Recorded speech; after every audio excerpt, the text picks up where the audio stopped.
앞서 오프닝에서도 말씀을 드린 바가 있었는데요. 더불어민주당의 이기현 의원이 어제 중대한 의혹을 탄핵 표결 직전에 제기한 바가 있었습니다.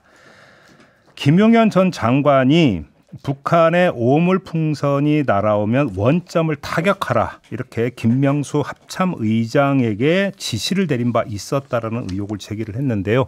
이 문제 지금부터 자세히 알아보도록 하겠습니다. 이기현 의원을 모셨습니다. 어서 오세요. 네, 안녕하세요. 네. 반갑습니다. 어제 국회는 몇 시까지 계셨어요?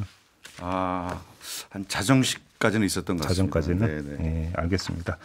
자, 어제 의원님이 이제 이런 의혹을 제기를 했는데 이 제기가 나오니까 합참에서는 그런 지시 받은 적 없다.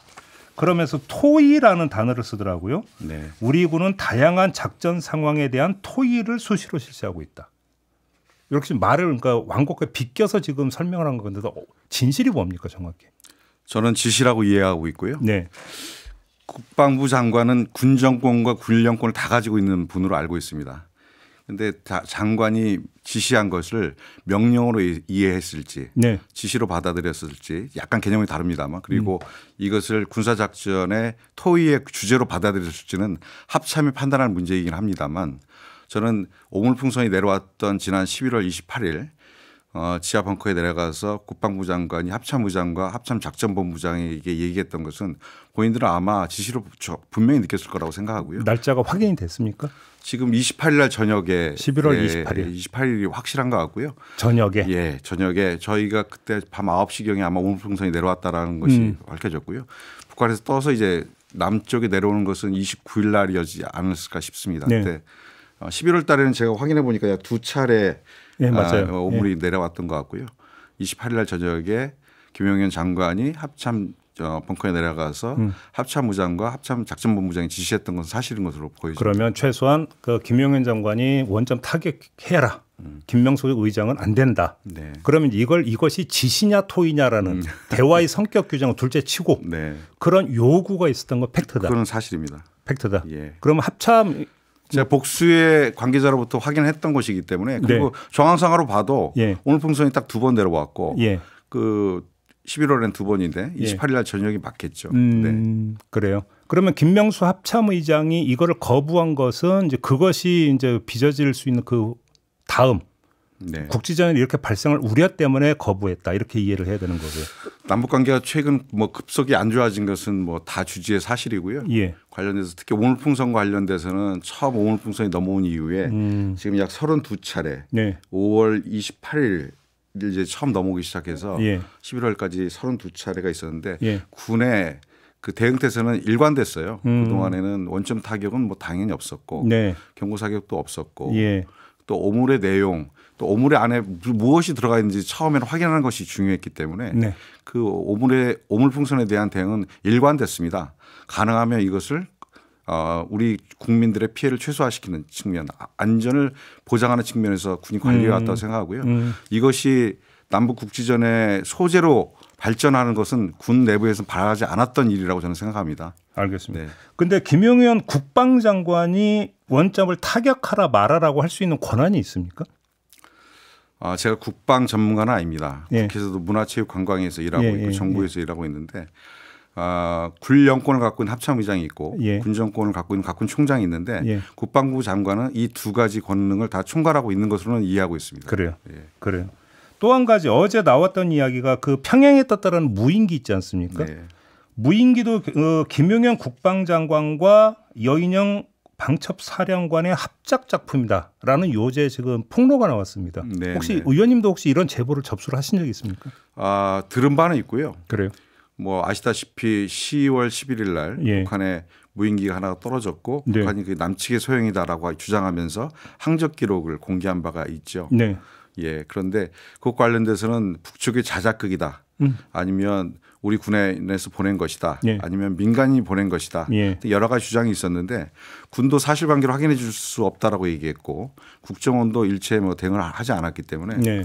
여러 가지 설은 있었고 제보는 받았습니다만 국회에서도 사실 그것을 정확하게 확인하는 데 좀 어려움이 있었는데 어제 국방위 소속의 박범계 의원께서 그 사실에 대해서 확인을 해 주신 것으로 저도 어제 기사를 보고 알았습니다. 그런데 지금 그 군사 전문가들 이야기에 따르면 그 평행에 따르는 무인기를 띄워 올리는 활주로도 필요하고, 네. 그러니까 그다음에 또 그러니까 전단을 싣고 갔던 거잖아요. 그럼 네, 전단을 그렇죠. 제작해야 되는 거야. 이른바 그럼 실행까지 네. 김용현 장관이 그러면 개입을 한 거냐? 그다음에 또 그걸 방첩사가 한 게 맞느냐? 이건 좀 추가 확인이 필요한 거 아닌가요? 네, 그래 보입니다. 저도 그런 이야기들을 듣긴 했습니다만 예. 어제 박범계 의원께서 확인이 됐다라고 얘기를 하셨기 때문에 네. 이 문제는 박범계 의원께서 좀 더 확인해 주셔야 될 필요가 있다고 아니 생각이 최소한 드는데 무인기를 관리하고 띄우고 하는 부대는 방첩사는 아닐 거 아닙니까? 그 드론 사령부겠죠. 그러겠죠. 그러면 만약에 그 김용현 여인영 합작이라고 한다면 이게 이 무인기를 관리하고 띄우는 그 부대에 대해서 압력을 행사를 했던 네. 요청을 했던 그래서 그 부대도 동조를 했던 뭐가 됐든 그 또 과정이 있을 거 아닙니까? 방첩사령부와의 기능을 보면 예. 국내 최고의 정보기구 아니겠습니까? 그리고 아까 말씀드렸던 국방부 장관은 군령권과 군정권을 통제하고 있는 분이시기 때문에 네. 우리 군 드론 사령부에서 만약에 보냈다라고 하는 박범계의 주장이 맞다고 하면 예. 절대 김용현 장관과 방첩사령관 여인영이 모르는 상태에서 이 작전이 실행됐다라고 볼 수는 없습니다. 그러니까요. 예. 그럼 이것도 지금 수사가 필요한 부분이라고 봐야 되는 건가요? 네, 어떻게 봐야 당연하죠. 되는 거예요? 아니면 이거 군 작전의 일환으로 이해를 해야 되는 겁니까? 어떻게 봐야 되는 겁니까? 군 작전의 일환이긴 합니다만 예. 최근에 저희 윤석열 정부에서 아시다시피 내란 사건을 획책했고 예. 이거 관련돼서는 군의 우발적 충돌을 전시 상황 계엄령의 전제 조건이 전시 상황 아니겠습니까? 네. 전시 상황을 만들려고 했던 노력의 일환이 아니었을까라는 의심은 알겠습니다. 충분히 합리적이라고 생각합니다. 그건 좀 종합 정리는 좀 이따 하고요. 하나만 더요. 지금 여인영 전 방첩사령관이 계엄사령부 합동수사본부 운영 참고 자료를 만들라고 지시해서 만들었다는 지금 내용이 나왔습니다. 네, 이것도 확인된 내용입니까? 네, 제가 제보받은 내용이고요. 예. 예. 아시겠지만 17년에 박근혜 탄핵 시에 그 당시에 계엄 문건이 만들어졌죠. 계엄 문건이 만들어졌죠. 예. 그 당시에 이제 기무사에서 만들어져서 그렇죠.